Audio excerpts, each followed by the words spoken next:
Hello, everyone. Have you ever wondered why the U.S. can impose sanctions and why countries like Russia, North Korea, Cuba, or Iran become victims? The nature of sanctions is very familiar and easy to understand. Imagine this world as a vast village. The U.S. is the most powerful tycoon. To better understand this tycoon, we need to look at its assets. First is money, lots of money. The U.S. economy is so large, it can influence every transaction. Next are its disciples, its military and economic allies. They stretch from Europe to Asia. And finally, its weapons. Not just modern military weapons, but also technology and intelligence. The combination of money, allies, and military power has created a force that is almost impossible to defeat. When the tycoon feels threatened, he won't hesitate to act, but instead of using force, a more sophisticated method is used. That is, economic sanctions. Imagine you are a villager in that village. You have upset the tycoon. Maybe you leaked a secret of one of the disciples. Instead of bringing people to attack you, the tycoon will issue a cold edict. Forbid everyone in the village from doing business with this person. Your life will be at a dead end. You can't apply for a job. No one dares to trade goods. You are almost completely isolated. All doors to making a living are closed. This is how economic sanctions work.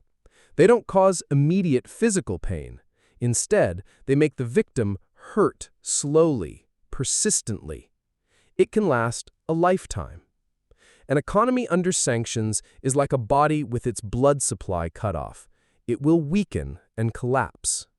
This is not a violent game, but a war of power. The goal is not just to punish, but to control and maintain order. Sanctions are also a declaration of power, an assertion of who has the one with the final say. And this story doesn't end here. What will happen when the tycoon's power is no longer the only one? Will anyone dare to block the way? That is what we will explore. Are sanctions as powerful as they used to be? The answer is not really. Today's world is no longer a solo playground for one tycoon. Another giant, with comparable economic and military power, is rising and challenging the U.S. That is China. The rise of China has significantly changed the situation. When the U.S. sanctions a country, that country has another option: to turn to China. A typical example is Russia. Russia quickly pivoted to economic cooperation with China. This helped the Russian economy avoid a catastrophic collapse. This shows that if sanctions are not supported by the whole world, they will lose their inherent power. However, the consequences are still huge. Let's go back to your story. You are cut off from all economic ties. To survive, you must be self-sufficient. You grow your own rice, raise your own chickens. You do everything yourself. While others have machines, you have to do everything by hand. Your labor productivity is extremely low. Rice is destroyed by pests because you can't buy pesticides. You use a homemade fishing hook. You can't catch a single fish. You become poorer and hungrier. This is the reality of a country under sanctions. The economy cannot develop because it is isolated. North Korea is a clear example. 60 years ago, it was not inferior to South Korea, but after decades of sanctions, they have become backward and poor. Iran, a country rich in oil, should have been as prosperous as Brunei, but because of sanctions, they cannot sell oil smoothly. The economy is only fair. Poverty and economic instability lead to social instability. People will be discontent and revolt, making society even more chaotic. Sanctions are not just an economic tool, but also to cause political instability. Will the world be brave enough to sanction the U.S. tycoon back? If so, what will happen? Will any country dare to sanction the U.S. back?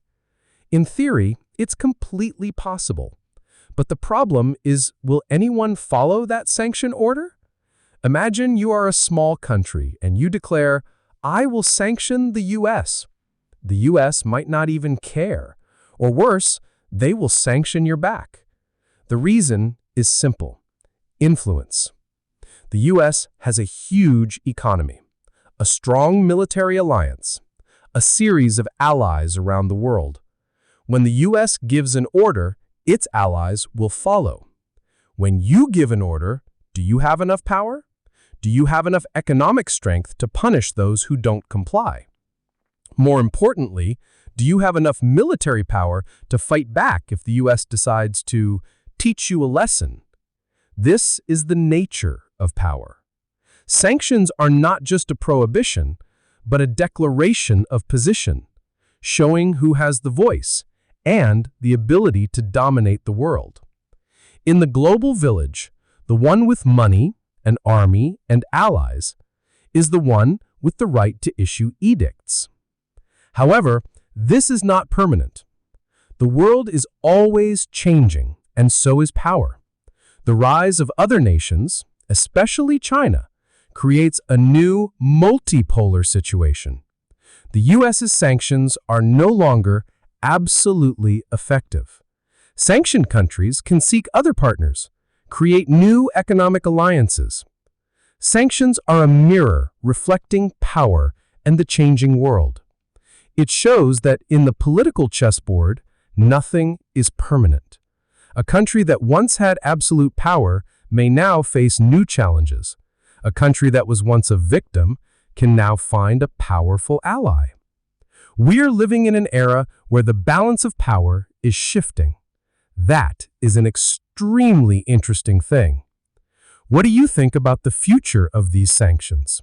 Will they still be effective in a multipolar world, or will they gradually become obsolete?